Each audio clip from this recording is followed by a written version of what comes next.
Antes de comenzar, no olvides suscribirte a nuestro canal de YouTube y activar la campana para recibir notificaciones.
Santo Padre que aún perdido me ha buscado, al Santo Espíritu que me consuela hoy, al Hijo que murió para salvarme del pecado, sea la gloria por los siglos. Amén.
Muy buenos días, mis queridos hermanos y hermanas, apreciadas visitas, amigos. Estamos muy contentos de que hayan decidido conectarse hoy para escuchar el tema especial del culto divino. Quiero desearles a todos un sábado lleno de bendiciones, un sábado muy feliz. El título de nuestro estudio de hoy es El Dios persistente y humilde. Pero antes de estudiar este tema, queremos pedir la bendición del Señor. Así que les invito a meditar con reverencia sobre esta oración. Padre Celestial, venimos a ti para agradecerte por darnos el sábado. Un día cuando podemos suspender todo lo nuestro y enfocarnos solamente en tu reino, en ti, en tu carácter. Pedimos que bendigas nuestro estudio de hoy. Danos claridad de pensamiento, corazones tiernos y capacítanos para vivir en armonía con lo que vamos a estudiar. Gracias te damos por la promesa de tu presencia. Reclamamos esa promesa en el nombre poderoso de Cristo nuestro Salvador. Amén. Los capítulos 4 y 5 de Daniel están estrechamente relacionados. Vamos a notar algunas conexiones que existen entre estos dos capítulos.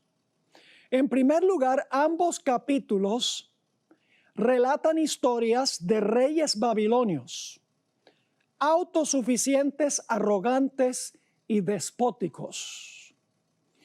En segundo lugar, Daniel 5, 18 al 22, conecta con el capítulo 4, porque allí encontramos a Daniel explicándole a Belsasar que Belsasar conocía toda la historia de lo que ocurrió en el capítulo 4. Así que el capítulo 5 menciona el episodio del capítulo 4. Ambos capítulos describen la caída de reyes babilonios por su arrogancia. Pero mientras que en Daniel 4 la caída de Nabucodonosor es una caída provisional y redentiva, en el caso de Belsasar la caída es permanente y retributiva. Pero en ambos capítulos se relata la caída de Nabucodonosor en el capítulo 4 y Belsasar en el capítulo 5. Claro, surge la pregunta, ¿por qué razón hubo lugar para arrepentimiento de Nabucodonosor y no para Belsasar? La razón la explica en el pasaje que mencioné anteriormente, Daniel 5, 18 al 22, a donde nos dice que Belsasar pecó con la mano alzada contra Dios.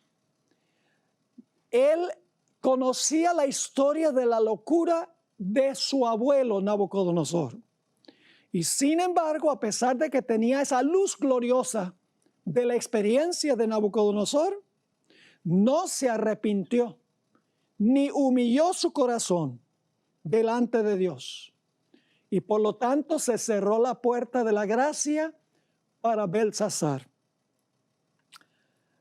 Ahora en Jeremías 51 y el versículo 9 encontramos algo muy interesante. La historia de Babilonia y Belsasar no tiene que haber terminado como terminó. En Jeremías 51 y el versículo 9 dice: quisimos curar a Babilonia, mas ella no quiso. Dejadla y vámonos cada uno a su tierra, porque ha llegado hasta el cielo su juicio y se ha alzado hasta las nubes. Dios hubiera querido sanar a Babilonia, pero Babilonia no quiso. Ahora, al final de la historia, se demostrará que la Babilonia espiritual podría haber sido sanada por Dios si tan solo esa Babilonia se hubiese arrepentido. Al recibir la mayor luz en la historia del mundo, el fuerte clamor de Apocalipsis 18, a donde toda la tierra es llena de la gloria de Dios. Pero Babilonia va a pecar en contra de la luz más gloriosa que jamás haya recibido y la va a rechazar, como rechazó Belsasar la experiencia de su abuelo Nabucodonosor.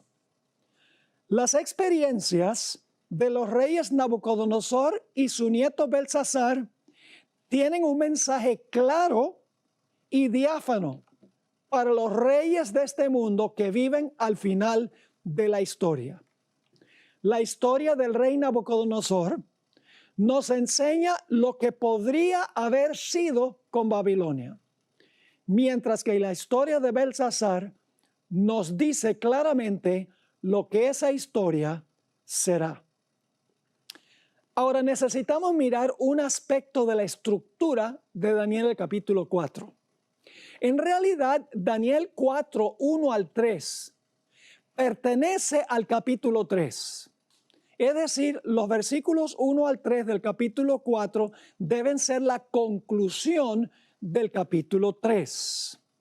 Vamos a ver en nuestro estudio que cuando los 3 amigos de Daniel fueron librados del horno de fuego en el capítulo 3, el rey se impresionó por las señales y las maravillas que había hecho Dios. Pero vamos a encontrar que al final del capítulo 4, ya el rey no se maravilla por los milagros y por las cosas espectaculares que hizo Dios, sino que se va a maravillar del maravilloso carácter de Dios. Su concepto de Dios había cambiado de un Dios que hace grandes maravillas y señales a un Dios que puede humillar a los soberbios y realizar el más grande milagro que jamás pueda ocurrir. Y es la transformación de un corazón arrogante y orgulloso al corazón humilde y sumiso de un niño. Ahora vamos a leer Daniel 4, 10 al 16. En realidad, este sueño que tuvo el rey Nabucodonosor se repite 3 veces en el capítulo. Yo solamente voy a leer la interpretación del sueño que dio Daniel.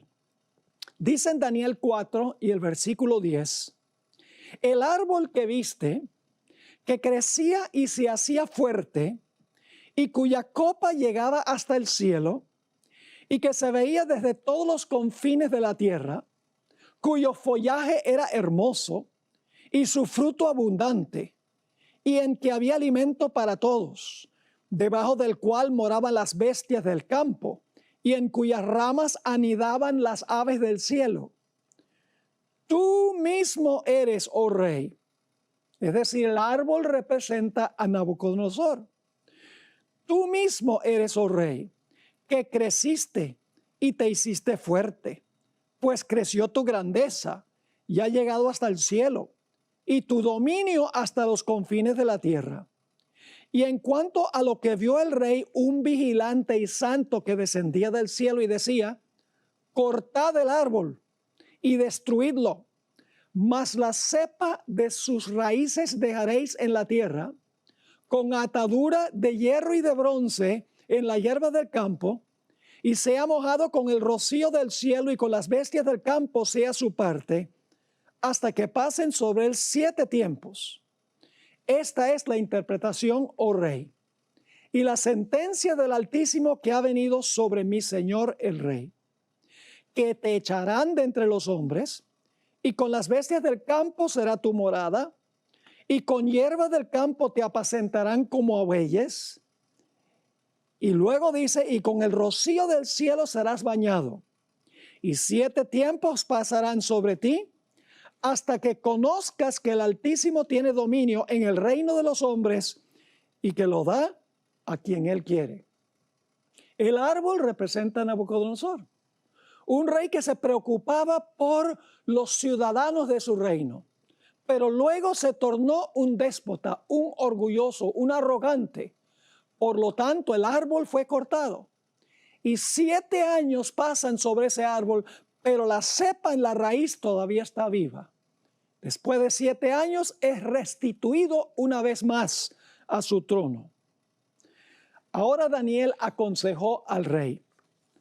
No fue fácil para Daniel dar este mensaje al rey. Era un mensaje muy políticamente incorrecto, pero Daniel era profeta de Dios y decía la verdad. Y por lo tanto ahora, después de relatarle la interpretación del sueño a Nabucodonosor, Daniel le dio un consejo. En el capítulo 4 y el versículo 27, encontramos que Daniel le dice, tus pecados redime con justicia, y tus iniquidades haciendo misericordias para con los oprimidos, pues tal vez será eso una prolongación de tu tranquilidad. Por 1 año, Nabucodonosor recordó el sueño y lleno de temor, dejó a un lado su arrogancia. Pero después de 1 año, cuando no pasó nada, el rey dijo para sí, el sueño ese no se va a cumplir. Y nos dice en Daniel 4, 29 y 30, que después de 12 meses el rey se llenó de orgullo y arrogancia de nuevo. Leo esos versículos. Daniel 4, 29 y 30. Al cabo de 12 meses, paseando en medio del palacio real de Babilonia, habló el rey y dijo: ¿no es esta la gran Babilonia que yo edifiqué para la casa real con la fuerza de mi poder y para la gloria de mi majestad? Noten el pronombre personal posesivo. Dice: ¿no es esta la gran Babilonia que yo edifiqué para casa real con la fuerza de mi poder y para gloria de mi majestad? Ahora, cuando el rey demostró esa arrogancia y desafío para con Dios, encontramos que Dios pronunció la sentencia contra él. Se encuentra en Daniel 4, 31 al 33. Aún estaba la palabra en la boca del rey, cuando vino una voz del cielo: a ti se te dice, rey Nabucodonosor, el reino ha sido quitado de ti, y de entre los hombres te arrojarán, y con las bestias del campo será tu habitación, y como a los bueyes te apacentarán. Y 7 tiempos, que son 7 años, 7 tiempos pasarán sobre ti hasta que reconozcas que el Altísimo tiene el dominio en el reino de los hombres y lo da a quien Él quiere. En la misma hora se cumplió la palabra sobre Nabucodonosor y fue echado de entre los hombres y comía hierba como los bueyes y su cuerpo se mojaba con el rocío del cielo hasta que su pelo creció como plumas de águila y sus uñas como las de las aves. El que se exaltó fue severamente humillado por Dios. Ahora vamos a notar algunas lecciones prácticas que podemos aprender de esta historia de Daniel, el capítulo 4. Porque podemos aprender de este capítulo valiosas lecciones, especialmente en el proceso que usó Dios para convertir el corazón del rey. Los primeros 4 capítulos de Daniel revelan a un Dios paciente y perseverante, obrando sobre el corazón de Nabucodonosor para transformarlo a su imagen. Dios es incansable en la procura de la salvación del rey en los primeros 4 capítulos. Dios está dispuesto de trabajar incansablemente en favor de los más orgullosos, de los más endurecidos en el pecado. Notemos cómo los primeros 4 capítulos demuestran el proceso que sigue Dios en trabajar con el corazón de este rey arrogante. En Daniel 1, Nabucodonosor llega a conocer a los jóvenes Daniel y sus compañeros por primera vez. Indudablemente tiene que haber quedado impresionado cuando Daniel y sus compañeros eran 10 veces mejores que todos los otros jóvenes que estaban en el reino. El rey debe haberse preguntado: ¿cuál será el secreto del éxito de estos muchachos 10 veces mejores que todos los sabios de Babilonia? Dios estaba preparando la mente del rey para desarrollos futuros. No obstante, el rey todavía no estaba ni cerca de su conversión. Solamente Dios había usado esto como una cuña de entrada. En el capítulo 1 notamos que el rey todavía pensaba que él era el grande y estaba en control. Matriculó a los jóvenes en la Universidad de Babilonia, les fijó su dieta, les cambió los nombres y constantemente les recalcó que el Dios de él era más poderoso que el Dios de ellos. Les dijo: ¿por qué ustedes están cautivos en mi reino si el Dios de ustedes es más poderoso que el mío? Así que en el capítulo 1 todavía el rey es arrogante, lleno de suficiencia propia, pero Dios le ha sembrado la idea, hay algo especial en estos muchachos, hay algo especial en esta religión. En el capítulo 2, los sabios de Babilonia no son capaces de decirle al rey su sueño ni la interpretación del sueño.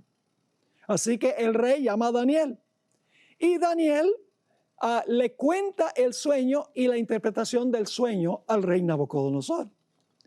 Después de esto encontramos que Nabucodonosor ha crecido un poco en su percepción de Dios, porque en Daniel 2 y el versículo 47, después de este episodio, dice: el rey habló a Daniel y dijo: ciertamente el Dios vuestro.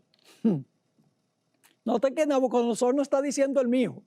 El Dios vuestro es Dios de dioses y Señor de los reyes, y el que revela los misterios, pues pudiste revelar este misterio.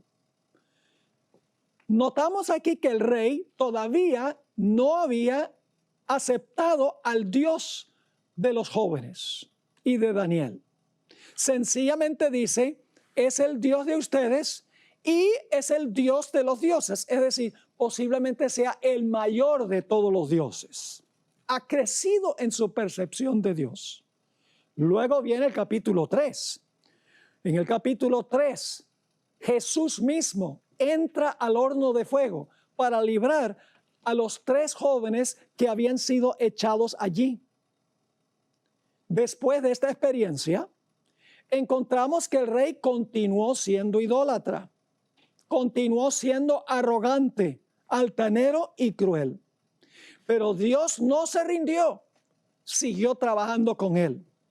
Noten Daniel 3 y el versículo 29 que el rey todavía es politeísta, todavía no se ha convertido, pero Dios lo está llevando paso a paso. Dice en Daniel 3:29, por lo tanto, este es un decreto del rey Nabucodonosor, decreto que todo pueblo, nación o lengua que dijere blasfemia contra el Dios de Sadrach, Mesach y Abednego sea descuartizado y su casa convertida en muladar, por cuanto no hay Dios que pueda librar como este. Varias características indican que Nabucodonosor todavía era politeísta. En primer lugar, Jehová no es el Dios de él, es el Dios de Sadrach, Mesach y Abednego. En segundo lugar, el decreto del rey no prohíbe adorar a otros dioses, sino que prohíbe hablar blasfemia contra el Dios de Sadrach, Mesach y Abednego. Y encontramos en este episodio que al final Nabucodonosor es igual de cruel que antes del episodio, porque dijo que cualquiera que blasfemara contra el Dios de esos 3 muchachos iban a descuartizarlos, iban a demoler sus casas. En otras palabras, era igualmente cruel. Finalmente, en Daniel 4, 1 al 3, como ya dijimos, el rey ve a Dios como un Dios milagrero, como un Dios que hace señales. Es decir, ha crecido en su conocimiento. Dios es un gran Dios porque hace señales y hace milagros, pero todavía el rey no se ha convertido al Señor. Pero Dios lo está llevando paso a paso. Dios se está revelando a él. Vemos en este proceso a un Dios paciente. Dios que no se rinde cuando el rey rehúsa doblegarse en el principio. Dios tiene una gran pasión para la salvación del rey. Dios está constantemente acechándolo, constantemente demostrando que Él es el verdadero Dios, que Él es el único Dios. Y sin embargo, a comienzos del capítulo 4 encontramos que todavía el rey Nabucodonosor es politeísta antes de que él enloqueciera. En Daniel el capítulo 4 y el versículo 8 encontramos que todavía él es siervo de su Dios. Dice aquí en Daniel el capítulo 4 y el versículo 8, hasta que entró delante de mí Daniel, cuyo nombre es Beltsasar. Ahora escuchen bien, como el nombre de mi Dios, en quien mora el espíritu de los dioses santos. Es decir, él está hablando no del Dios de Daniel como el verdadero Dios. Él dice, yo puse los nombres a estos muchachos en honor a mi Dios. Yo puse el nombre a Daniel en honor a mi Dios. Todavía es politeísta. El concepto que tenía Nabucodonosor de Dios era el que tenían los paganos de la antigüedad. La misma actitud que tenían los caldeos. Cuando los caldeos no pudieron revelarle al sueño a Nabucodonosor en el capítulo 2, ellos dijeron, lo que tú estás pidiendo es injusto. Porque no hay nadie que pueda revelar esto sino los dioses cuya morada no es con carne. El concepto que tenían los antiguos era que los dioses eran déspotas, que se aprovechaban de los seres humanos para complacerse a sí mismos. En el proceso maltrataban a sus súbditos. No les interesaba comunicar su voluntad a los humildes seres humanos. Ellos guardaban secretos, en otras palabras. Pero lentamente y seguramente Dios, el Dios de los hebreos, cambió el concepto que tenía el rey de él. Llegó a comprender el rey que el verdadero Dios es uno que se interesa en los asuntos de los seres humanos. Es un Dios que anhela comunicar su voluntad al hombre. Es un Dios que se interesa no solamente de la historia a grandes rasgos, sino que se interesa en individuos específicos dentro del curso de la historia, como demostró cuando intervino para librar a Sadrach, Mesach y Abednego. En efecto, el rey llegó a comprender que el gran Dios, que está más allá del tiempo y del espacio, estaba interesado en salvarlo a él individual y personalmente. Lentamente, el rey llegó a entender que Dios no es tan solo el alto y sublime que habita la eternidad, sino que Dios es uno que habita con el humilde y el contrito de corazón. Se dio cuenta que Dios se preocupa por sus hijos en la tierra, que Dios quiere revelar su voluntad a sus hijos en la tierra. Él entendió esto cuando vio que Cristo se preocupó por esos 3 muchachos que estaban en el horno de fuego. Así que en Daniel 1 al 4 vemos que el Dios de los hebreos es paciente y longánimo y que hace todo lo que está a su alcance para alcanzar a las personas y salvarlas. Dios aún le dio 12 meses de misericordia y de gracia a Nabucodonosor para ver si podía evitarse lo que Dios había dicho que iba a pasar si no se sobreponía a su arrogancia. Pero la profecía era condicional y cuando el rey se enorgulleció, Dios lo humilló. Y al final del capítulo, finalmente Nabucodonosor se había convertido en verdad al Señor. Ahora necesitamos preguntarnos, ¿cuándo ocurrió este episodio de Daniel 4 en el reinado de Nabucodonosor? ¿Será que su locura fue al comienzo de su reino, a la mitad de su reino, o será hacia el final de su reino? Ahora, nosotros sabemos por los registros históricos que Nabucodonosor gobernó un periodo de 43 años, desde el año 605 a.C. hasta el año 562 a.C. Esto tiene que haber ocurrido hacia el final de su vida, por varias razones. La primera razón es que Daniel 4:4 nos dice que el rey estaba tranquilo en su palacio, floreciente allí. Es decir, si hubiera estado en los principios de su reinado o en la mitad de su reinado, hubiera estado yendo a las batallas, a las guerras de conquista, pero ahora estaba tranquilo en el palacio, disfrutando los frutos de sus conquistas.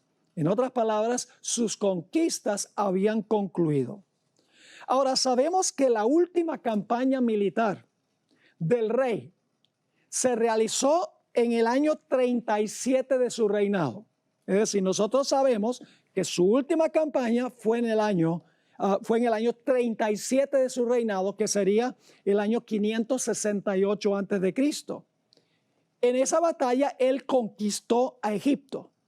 Ahora, tanto la Biblia como el Espíritu de Profecía dicen que Dios le dio Egipto a Nabucodonosor como premio por su larga campaña contra Tiro, que no fue muy exitosa. La guerra de Nabucodonosor contra Tiro duró 13 años. Fue una guerra cansadora y Dios le dio Egipto al rey Nabucodonosor como recompensa por sus muchos años que estuvo allí. Ahora, nosotros sabemos que en el año 605 a.C. el rey estaba en sus cabales, porque ese es el relato que encontramos en Daniel, el capítulo 1. Sabemos que en el año 597 a.C. todavía el rey estaba en su sano juicio, porque en ese año fue a la ciudad de Jerusalén y Jerusalén cayó por segunda vez. También sabemos que en el año 586 el rey estaba en sus cabales, porque ese es el año en que fue contra Jerusalén y destruyó la ciudad. Sabemos también que él estaba en sus cabales del año 582 al año 569, cuando fue contra Tiro, los 13 años. Sabemos también que estaba en sus cabales cuando fue contra Egipto en el año 568. Es decir, nosotros sabemos que él estaba en sus cabales, estaba normal mentalmente desde el año 605 hasta el año 568 a.C., 37 años después de comenzar su gobierno. Así que nos preguntamos, ¿por qué hay un silencio histórico durante los últimos 7 años de su vida? Sin lugar a dudas, los últimos 7 años de su vida, el rey estaba disfrutando su buena dieta vegana con los animales del campo. Esto significa, escuchen bien, que Nabucodonosor se convirtió en el año 43 de su reinado. Es cuando volvió a sus cabales. Dios luchó con él por 43 años para ganarlo para sí. Y finalmente, en el último año de su reinado, Dios prevaleció y Dios ganó el corazón del rey. Esto demuestra a un Dios persistente, un Dios que no se rinde, un Dios que se preocupa por una sola persona, hace todo lo posible por salvar a esa persona. Elena White, en un documento Manuscript Releases, tomo 13, página 63, escribió que este episodio de la locura de Nabucodonosor ocurrió más adelante en un periodo posterior del reinado de Nabucodonosor. Dice, cuando primero conoció a Daniel, en Daniel 1, el rey se había dado cuenta que el profeta era el único que podía darle alivio en medio de su perplejidad. Y ahora, en el capítulo 4, en un periodo posterior, cuando se le dio otra visión que le dejó perplejo, se acordó de Daniel. Así que Dios luchó por 43 años con el rey. Paso a paso. Daniel 1, los 3 jóvenes 10 veces mejores. En Daniel capítulo 2, Daniel le dice el sueño y la interpretación. En Daniel 3, Jesús mismo libra a los jóvenes del horno de fuego. Y finalmente en Daniel 4, Dios lo humilla. Y cuando termina su experiencia, Nabucodonosor pasa por una genuina conversión. Elena White describió en Patriarcas y Profetas, página 382, la conversión del rey Nabucodonosor. Escribió esto: el que fuera una vez orgulloso monarca había llegado a ser un humilde hijo de Dios. El gobernante tiránico e intolerante era un rey sabio y compasivo. El que había desafiado al Dios del cielo y blasfemado contra él reconocía ahora el poder del Altísimo y procuraba fervorosamente promover el temor de Jehová y la felicidad de sus súbditos. Bajo la reprensión de aquel que es Rey de reyes y Señor de señores, Nabucodonosor había aprendido por fin la lección que necesitan aprender todos los gobernantes, a saber que la verdadera grandeza consiste en ser verdaderamente buenos.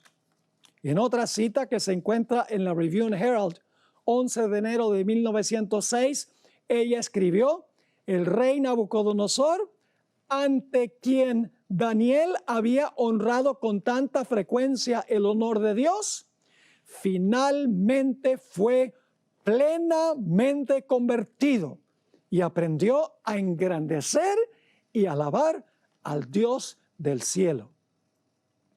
Y ahora el rey, plenamente convertido, restaurado a su trono, ahora llegó a ser un testigo ante su reino en cuanto al verdadero Dios, el Dios de Israel. En la revista Youth's Instructor, diciembre 13 de 1904, Elena White escribió en cuanto a lo que hizo Nabucodonosor para contar su experiencia.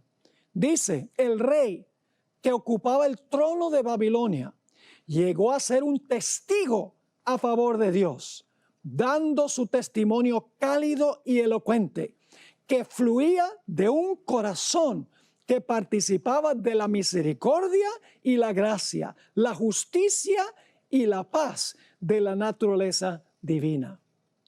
Mayor que cualquier milagro o prodigio, como librar a los jóvenes del horno, a Daniel del foso de los leones, etcétera, es la transformación del corazón de una persona, de un corazón egoísta a uno que pone a Dios y a otros en primer lugar. El mayor milagro es cambiar a una persona de un pecador a un santo. Y es emocionante pensar que algún día veremos a Nabucodonosor en el reino. ¡Qué pensamiento extraordinario! Se entregó al Señor el último año de su reinado, en el año número 43. Nunca es tarde. Otra lección que podemos aprender de esta historia es que Dios le delega dominio y reino a los gobernantes del mundo. Pero Dios es aún el soberano absoluto y el árbitro de la historia.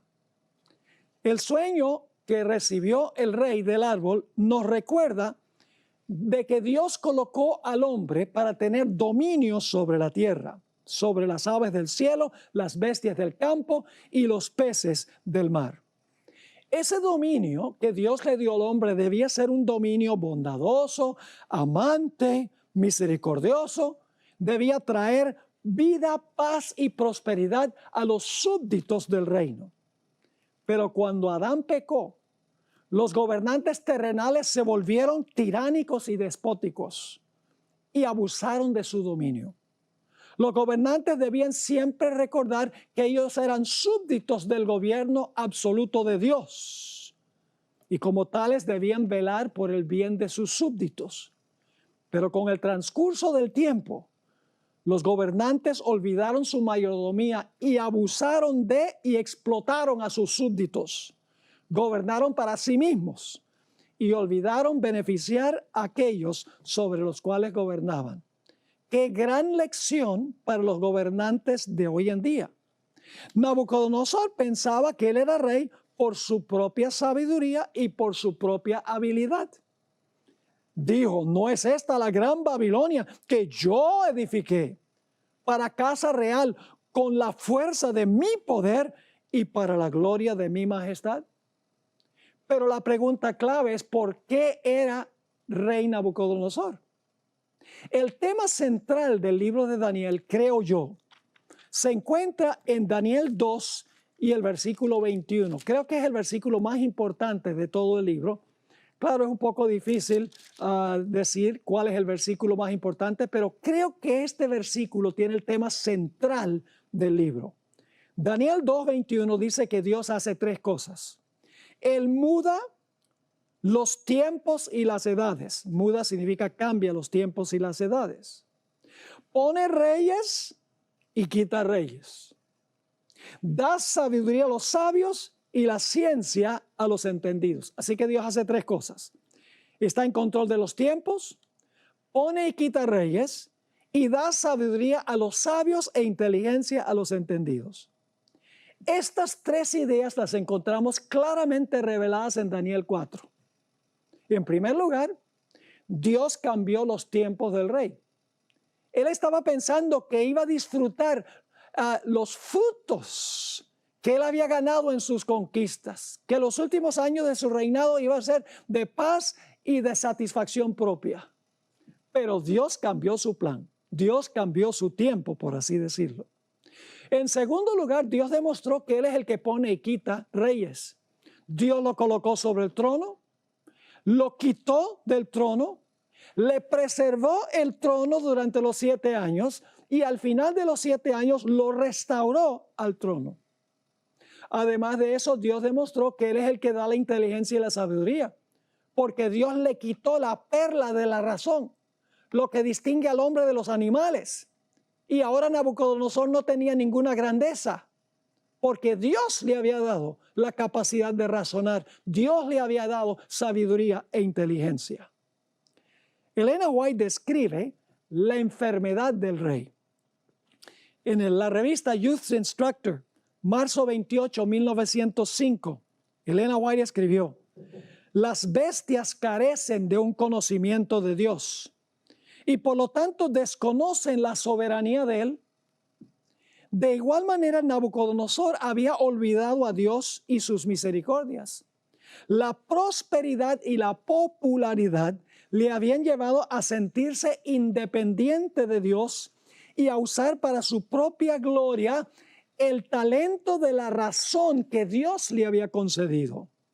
Mensajes de advertencia le fueron enviados, pero no les hizo caso. El vigilante celestial tomó nota del espíritu y las acciones del rey y en un instante le arrebató al orgulloso y jactancioso rey lo que su creador le había dado. Y en ese momento ya no se portaba como un ser humano, sino como una bestia, porque Dios le quitó la razón y la inteligencia. En la Review and Herald, 11 de enero de 1906, Elena White también escribió: en un instante le fue quitada la razón que Dios le había dado, el juicio que el rey consideraba perfecto, la sabiduría de la cual se enorgullecía, le fueron quitadas. Y el que fuera una vez un gobernante poderoso se convirtió en maníaco. Interesante. Sigue diciendo esta cita lo siguiente: su mano ya no podía empuñar el cetro. Los mensajes de advertencia habían sido despreciados y ahora, despojado del poder que el Creador le había dado y desterrado de entre los hombres, Nabucodonosor comía hierba como los bueyes y su cuerpo se bañaba con el rocío del cielo, hasta que su pelo creció como plumas de águila y sus uñas como las uñas de ave. ¡Qué cosa tan tremenda! Ahora, el rey aprendió la lección que Dios le quería enseñar. En Daniel el capítulo 4 y el versículo 34 al 37, encontramos la siguiente explicación en cuanto a lo que aprendió el rey. Dice aquí el rey: mas al fin del tiempo yo, Nabucodonosor, alcé mis ojos al cielo y mi razón, ahora escuchen bien, voz pasiva, mi razón me fue devuelta y bendije al Altísimo y alabé y glorifiqué al que vive para siempre, cuyo dominio es sempiterno y su reino por todas las edades. Todos los habitantes de la tierra son considerados como nada, y Él hace según su voluntad en el ejército del cielo y en los habitantes de la tierra. Y no hay quien detenga su mano y le diga: ¿qué haces? En el mismo tiempo mi razón, ahora escuchen, voz pasiva, en el mismo tiempo mi razón me fue devuelta y la majestad de mi reino, mi dignidad y mi grandeza volvieron a mí. Y mis gobernadores y mis consejeros me buscaron. Ahora voz pasiva otra vez. Y fui restablecido en mi reino, y mayor grandeza me fue añadida. Ahora yo, Nabucodonosor, alabo, engrandezco y glorifico al Rey del cielo. Ya no es un Dios entre dioses o el mayor de los dioses. No, no, no, no. Dice, ahora yo, Nabucodonosor, alabo y engrandezco y glorifico al Rey del cielo, porque todas sus obras son verdaderas y sus caminos justos, y él puede humillar a los que andan con soberbia. Así que esta es la historia del rey Nabucodonosor y de su conversión. Ahora, la más grande lección que nos enseña esto es el contraste entre el misterio de la piedad y el misterio de iniquidad. Jesús, 600 años después que esto ocurrió, enseñó la misma lección que le enseñó a Nabucodonosor, cuando dijo en Mateo 23 y el versículo 12, porque el que se enaltece será humillado, y el que se humilla será exaltado. Este versículo nos dice que si nosotros nos humillamos, otro nos va a exaltar. Si nosotros nos exaltamos, otro nos va a humillar. Es decir, si nosotros no nos humillamos, Dios se encargará de hacerlo. La característica fundamental, hermanos y hermanas, del misterio de iniquidad es el deseo de exaltarse. Al comienzo de la historia, Eva deseó ocupar la posición de Dios. El resultado fue que ella y su esposo terminaron en el polvo de la tierra, según Génesis el capítulo 3. Lo interesante es que la palabra polvo en latín es la palabra humus, de donde viene nuestra palabra humildad. Es decir, humildad significa rebajarse hasta el polvo para exaltar al Dios grande, el Dios del universo. En Ezequiel 28 nos dice que Lucifer se infectó con lo que yo llamo los 4 pecados del orgullo. ¿Cuáles son los 4 pecados del orgullo? Número 1, dice en Ezequiel 28:12 que se enorgulleció de su sabiduría y la corrompió. Segundo punto, Ezequiel 28:12 y 17 dice que se llenó de orgullo por su hermosura. En tercer lugar, Ezequiel 28:4 y 5 dice que se exaltó por sus riquezas. Y en cuarto lugar, aspiró a la posición de poder de Dios, según Ezequiel 28, versículo 2, versículo 3 y versículo 6. Pero ¿qué pasó con Lucifer? El que quiso exaltarse hasta la posición de Dios, dice que fue echado abajo y finalmente será destruido y dejará de ser. En Isaías 14 dice que Lucifer quería ascender y a tumbar a Dios de su trono. Pero dice ahí mismo en Isaías, el capítulo 14 y el versículo 12 y 14, que Dios lo derribará. En 2 de Tesalonicenses, el capítulo 2, dice que el hombre de pecado, el anticristo, la bestia, el cuerno pequeño, el rey del norte, tiene diferentes nombres en la Biblia. Dice que quiere sentarse en el templo de Dios haciéndose parecer Dios. Pero la profecía dice que será echado finalmente en el lago de fuego.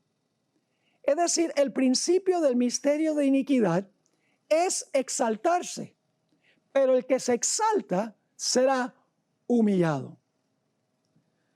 Ahora, el misterio de la piedad es exactamente lo contrario. El misterio de la piedad es cuando una persona se humilla y entonces Dios la exalta. El pasaje clásico de esto es el que encontramos en Filipenses 2 y el versículo 6 al 11. Filipenses 2, 6 al 11. Fíjense el movimiento. El que se humilla será exaltado. el que se exaltare será humillado. Lucifer quería ocupar la posición de Dios, será echado al lago de fuego. Pero el misterio de la piedad es distinto. Noten lo que dice aquí en Filipenses 2, 6 al 11, un pasaje muy bien conocido. Empezando en el versículo 5 para el contexto. Haya pues en vosotros este sentir que hubo también en Cristo Jesús, el cual siendo en forma de Dios, es decir, estaba allá arriba, siendo en forma de Dios, no estimó el ser igual a Dios como cosa de que aferrarse. No dijo, yo soy Dios y aquí me quedo con mi Padre. No. Versículo 7. Sino que se despojó a sí mismo. Es decir, él se humilló voluntariamente, tomando forma de siervo, hecho semejante a los hombres. Y estando en la condición de hombre, noten aquí, se humilló a sí mismo. Fíjense que la humillación fue voluntaria, elección de él. Se humilló a sí mismo, haciéndose obediente hasta la muerte y muerte de cruz. ¿Qué dice el texto? El que se humillare será ¿qué? Exaltado. Ahora viene la exaltación. Porque Cristo se humilló, dice en el versículo 9, por lo cual Dios, es decir, su Padre, Dios también le exaltó hasta lo sumo y le dio un nombre que es sobre todo nombre, para que en el nombre de Jesús se doble toda rodilla de los que están en los cielos y en la tierra y debajo de la tierra, y toda lengua confiese que Jesucristo es el Señor, para la gloria de Dios el Padre. El que se humilla será exaltado. El que se exalta será humillado. Aquí tenemos claramente la lección de lo que es el misterio de la piedad. Satanás dice, yo voy a ascender a tumbar a Dios de su trono. Y Dios dice, no, te voy a humillar. Jesús dice, aunque yo tengo la posición y la igualdad a Dios, yo me voy a humillar a mí mismo. Yo voy a ir ahí abajo. Y por lo tanto, el Padre lo exalta a él. Es la lección que estamos aprendiendo de Daniel el capítulo 4. Ahora, Jesús usó esta declaración, el que se humilla será exaltado y el que se exalte será humillado en tres diferentes contextos. Él usó esa misma expresión. El que se humilla será exaltado y el que se exalte será humillado. Lo usa en Mateo 23, 12 para hablar de la arrogancia de los fariseos. Ellos se exaltaban, por lo tanto iban a ser humillados. Lo usa en Lucas 14 y el versículo 11, a donde Jesús habló en cuanto a los que siempre querían sentarse en los primeros puestos, en los mejores puestos.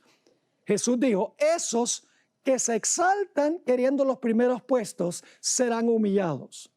Y lo usa en Lucas 18, 14, a donde contó la historia del fariseo y el publicano. El fariseo que se consideraba autosuficiente y el publicano que se consideraba que se humilló y se consideraba como nada. El publicano fue a casa justificado. Dios lo exaltó, mientras que el fariseo le pasó lo contrario. Jesús enseñó la misma lección varias veces cuando dijo que los primeros serán postreros y los postreros serán primeros.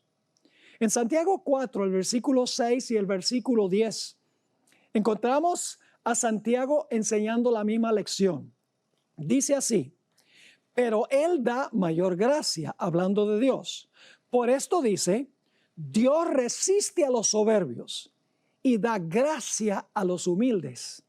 Versículo 10, humillaos delante del Señor y Él os exaltará. El apóstol Pedro también aprendió esta lección. Él era muy autosuficiente, pero aprendió la lección. Dice en 1 de Pedro 5, 6, humillaos pues bajo la poderosa mano de Dios para que Él os exalte cuando fuere tiempo. Pero Dios no solamente nos pide a nosotros que seamos humildes, que reconozcamos que cualquier posesión o riqueza que tenemos no es por nosotros, es por Él. Que cualquier belleza que tenemos no viene de nosotros, sino que es de Él. Que cualquier inteligencia o sabiduría que tenemos no es nuestra, sino que viene de Él.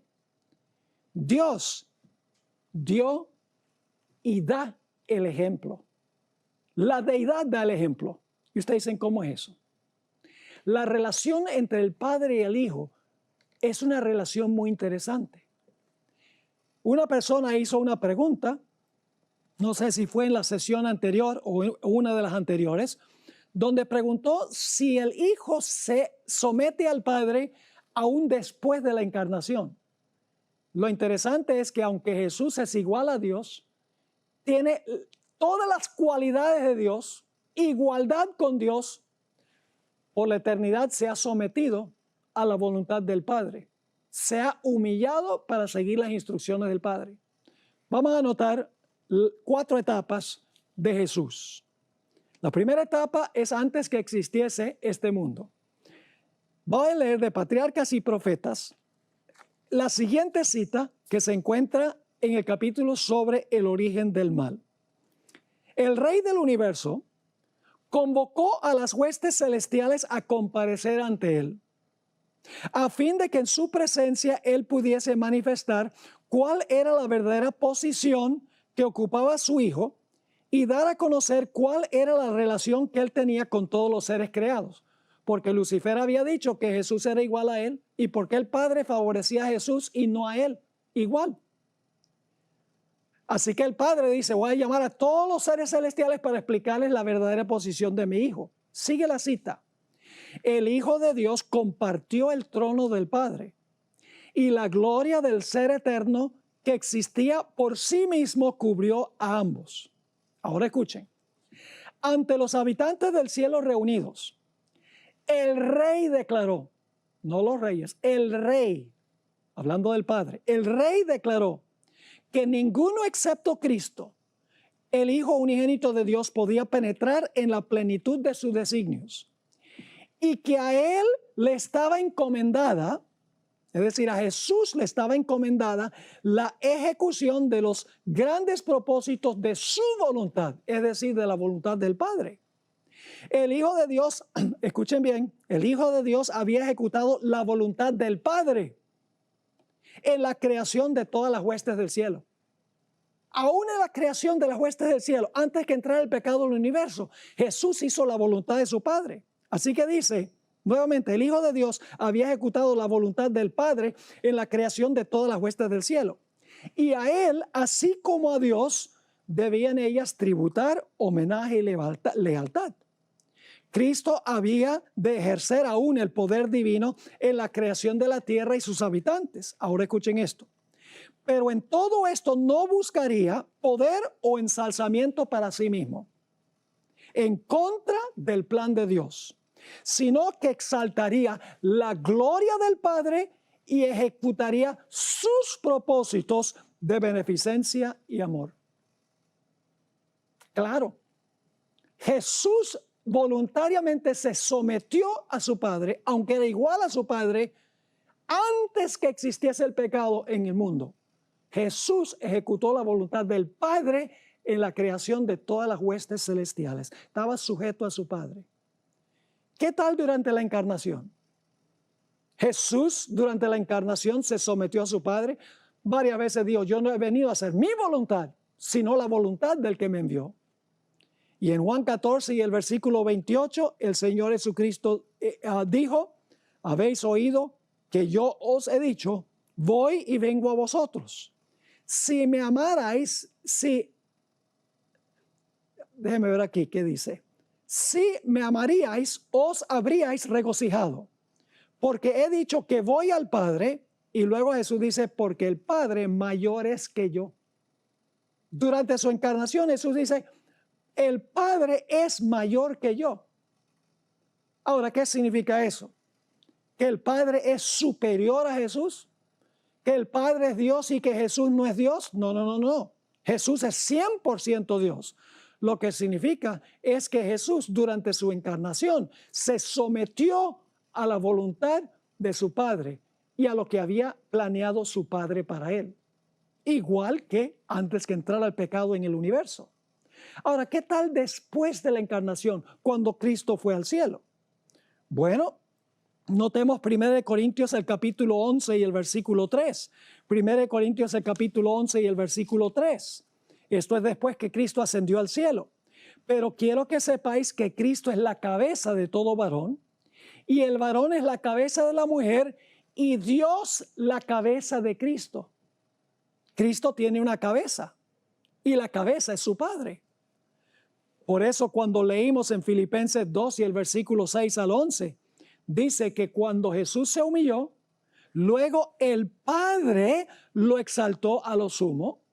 El Padre le dio un nombre que es sobre todo nombre. Y toda lengua confiesa que Jesucristo es el Señor para la gloria de Dios el Padre. Es decir, después de su encarnación, el Señor Jesucristo aún está sujeto a su Padre, voluntariamente. ¿Qué diríamos de la eternidad? En 1 Corintios 15 y el versículo 28 nos dice que por la eternidad futura Jesús se someterá a su Padre. Dice el apóstol Pablo en 1 Corintios 15, 28, pero luego que todas las cosas le estén sujetas al Padre, entonces también el Hijo mismo se sujetará al que le sujetó a él todas las cosas, para que Dios sea todo en todos. Hermanos y hermanas, nosotros tenemos que aprender a deshacernos de la rivalidad que existe. Ese es mejor que yo, ese tiene más que yo, ese se cree más que yo. Siempre estamos comparándonos a otras personas, cuando en realidad deberíamos humillarnos para servir. Y entonces, si nosotros escogemos humillarnos, es elección nuestra, entonces Dios se encargará de exaltarnos. Dos misterios. El misterio de la iniquidad que asciende para luego ser humillado, y el misterio de la piedad que desciende para que Dios luego exalte. Esa es la decisión trascendental que hay que tomar. ¿Cuál de los dos misterios será el nuestro? Hemos llegado al final del programa del día de hoy, pero antes de despedirnos queremos invitarte a seguirnos en todas nuestras redes sociales, compartirlas con todos tus amigos. Recuerda buscarnos como Red Gala Estéreo.